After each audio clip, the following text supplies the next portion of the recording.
Hello and welcome to the latest episode of the Celtic View podcast. I'm delighted to be joined in this episode by Celtic Women's manager, Fran Alonso. Fran, welcome to the podcast. Thank you very much. A pleasure to be here, like always. And first of all, congratulations. Another good victory at the weekend against Motherwell. 6 in a row. You must be delighted with the way that the team's hit this run of form. Yeah, I am. We see how competitive this year is the league, especially in the top spots, and how difficult every game is. Every single game is a big challenge.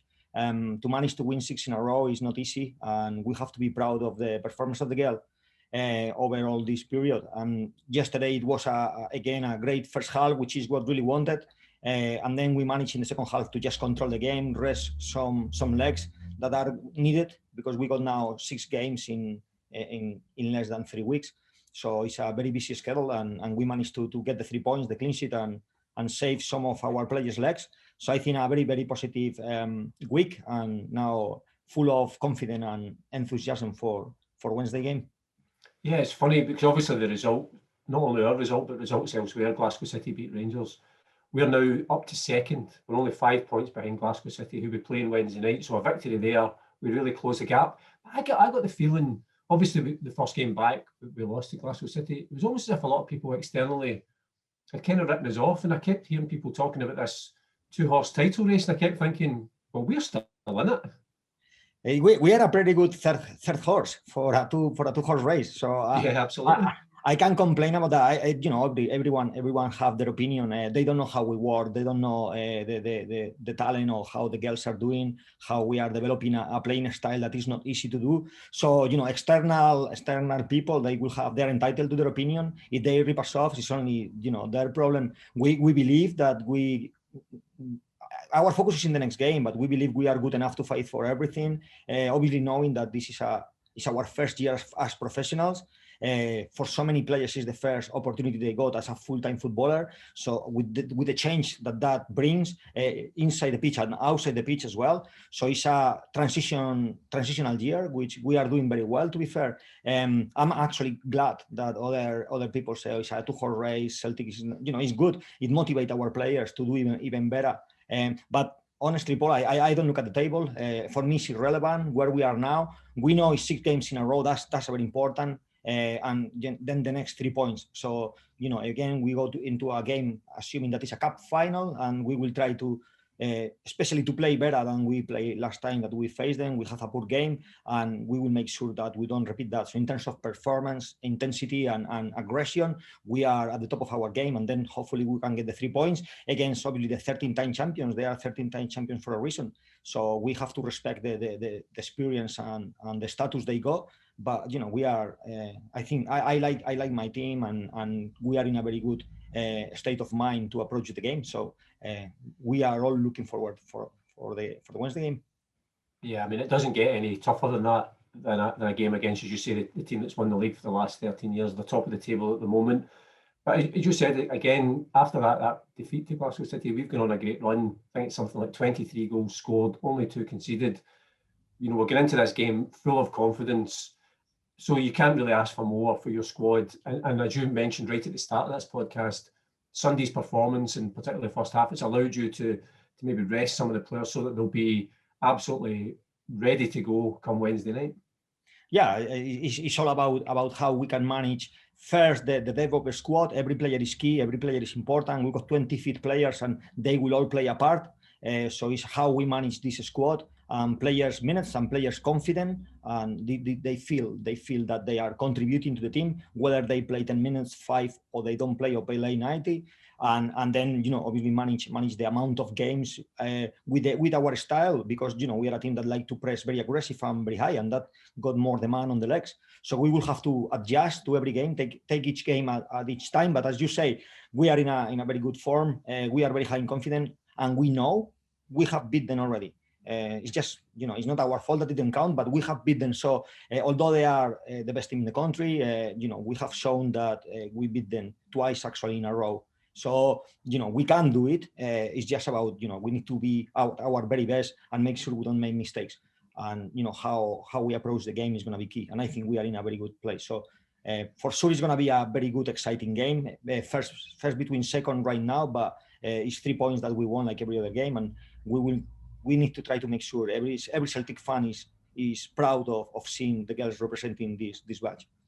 Yeah, because I imagine, obviously, as manager, you want your team to be informed going into a game like this against Glasgow City, but it's that confidence that I'm guessing when the players, when they're turning up, when they're doing the warm-up, when they're ready for the game to start, I mean, they know the challenges ahead over the 90 minutes. But the fact is that they're playing well, they're scoring goals, they're winning games.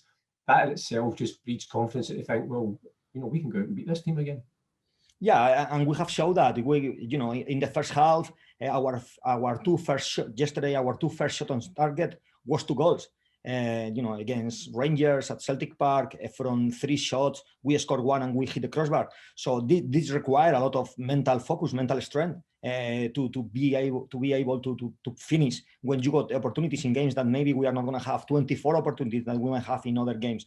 So yeah, it's definitely everything count. The way we approach training today, we are going to go to training now, training tomorrow. So the game starts really today. The game doesn't start on Wednesday, and the girls know that. And so far, that they've been very professional and very good with their preparation, mental preparation. What they do, and we got the help of our nutritionist from the club to tell them what they should eat. How to maximize energy levels, performance. Depending on how many minutes so we are trying to professionalize as much as we are. The girls are reacting very well to it. So I am expecting a good game from us, but obviously the opposition as well play. And as I say, we are the underdogs. That's something that is obvious, but we have been the underdogs before and we managed to win. So let's hope this is what we are gonna see on Wednesday. You mentioned there the fact that we'd obviously had a game against Rangers at Celtic Park.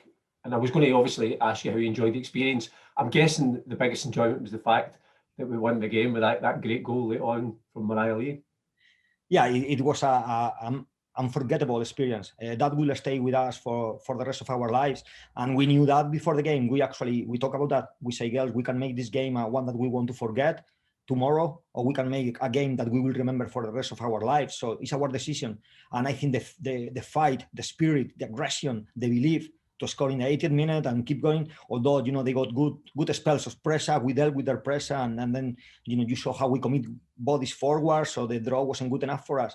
I think it was a fantastic day in a perfect stadium. The first time that so many of the girls play there, and we still talk about this. It was a very, very good experience. Hopefully we can repeat soon. The fact that it was Rangers, a Rangers that was in top form that day, coming from so many good results, it was great. I mean, until yesterday we were the only team that has beaten Rangers. So really changed yesterday with the defeat against Glasgow City. But yeah, that experience is something that will stay for us for a long time, and a game that put a smile on our face every time we remember. Absolutely. I remember watching the game, and you did look rather pleased at the end of the match. Yeah, I'm surprised I didn't pull my hamstring jumping, but yeah, sometimes you wish you will behave in a different manner, but it's just a lot of pressure. Obviously, you are desperate for these girls to do well because you see how they work every day, and when it come out, when you got a very clear game plan and it work, it's just pure happiness because it's a lot of work, it's a lot of effort on and off the pitch, and at the end of the day, as I say, it's 1 full week preparing for a game. The game started was prepared the next day after the last game. So yeah, it was absolutely pure happiness, and hopefully we can experience something similar on Wednesday. Hopefully. Yeah. Well, listen, it was a derby win over Rangers at Celtic Park. Of course, you're going to celebrate that. I was going to ask you as well. You must be pleased because one of the challenges for you in this kind of when the season's restarted is trying to integrate some of the new players that you brought into the squad very quickly so that they can hit the ground running. You must be pleased with the way that they're developing week in, week out. Yeah, of course. That was one of the biggest challenge. The biggest challenge I found since I signed for Celtic is COVID. We were absolutely flying. We beat Glasgow City, and then the first lockdown came, and then we went to the second lockdown with this huge disadvantage against City again, and then we lost the first game. We managed to win every other game apart from obviously the 4-4 one, and then another lockdown came. It's very hard. And then during the second lockdown, obviously we lost 3 players, 2 of them regulars in the starting 11.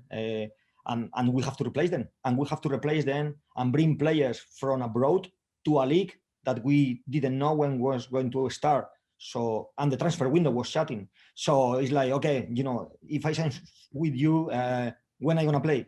I don't know.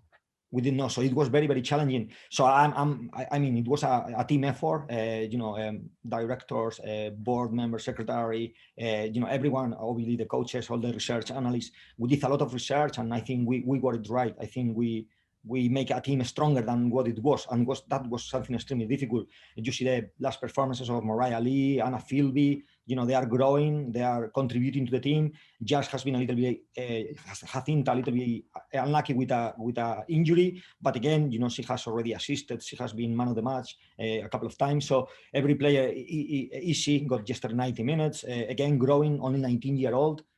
So I think four very positive signings, and they are definitely helping a lot the team. And the more time they spend with the team, the better they get, because they were very good players, and they just needed to gel with the teammates and to learn the way we play, which is is a way that the rest of the girls already knew. So it takes always time, but we are happy how they adjust. Tomorrow is the big test for them. For the one that tomorrow on Wednesday is the big test for them, and let's see how they do in the big occasion. But definitely they got 100% faith from the coaching team and the teammates.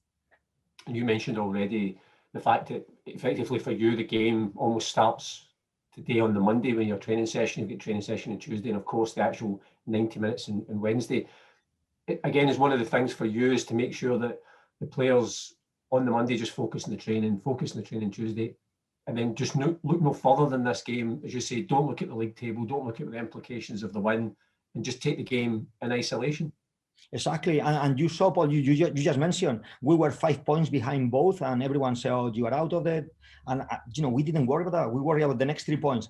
Now I don't know if they are still saying, but if they say, they will say 3 horse races, or maybe 1 horse race. I don't know, but it's irrelevant really. It's 8 games to go. Well, 7 games now to go. We just have done 2 rounds of fixtures.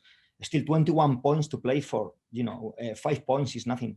Obviously, if a team is having a very good form like Glasgow City, and with experience they go, you can see that it's going to be difficult for them to drop many points. But still, they have to play us, they have to play Rangers. So just focus on the next game. For us, is irrelevant what others talk and what will happen at the end. We just got one job, and is try to win on Wednesday our cup final, and then we will see in the last game where we are and what we can fight for. But yeah, it's very important to go today to the training ground, knowing the game plan that we are going to have against City, and start to work towards it, and just focus on this. Nothing else matter at the moment in time, just the next game. Well, it's a big game, obviously. I'm sure all the Celtic fans, they've been pleased in the way that the team's been playing, the form, the victories. I'm sure everybody will be cheering you on and willing you on come Wednesday night. I hope so. And the biggest regret we got is that this amazing run of form, and we haven't been able to celebrate it on the pitch with our fans. I know they would have been, delighted in a year that hasn't been easy for anyone. So yeah, that's the biggest regret. But at least the league and TV has been doing very well. Or most of our games has been shown live in TV. We seen our fans are growing in terms of in numbers and in passion, and so that's very positive. And we always mention them, either the girls or ourselves, the coaching. We always got our fans in the back of our mind every time we go into the pitch, because we know this is a community club. We are all together on this, and we feel their support in social media. Unfortunately, now only in social media, because we cannot feel them face to face. But definitely, the only game we experienced against Glasgow City with them, they definitely play a huge part for us, helping us to win. So hopefully tomorrow we can feel them from the other side of the TV. Yeah, absolutely. The game's live on BBC Alba, and hopefully we see some Celtic goals and some great post-match Fran Alonso celebrations. I hope so. Definitely, if we win, it will be some celebrations, because it's very important for us. Well, Fran, it's always really good to talk to you on the podcast, and best of luck to the team on Wednesday night against Glasgow City. Thank you very much, Paul. I appreciate it. Always a pleasure to be here.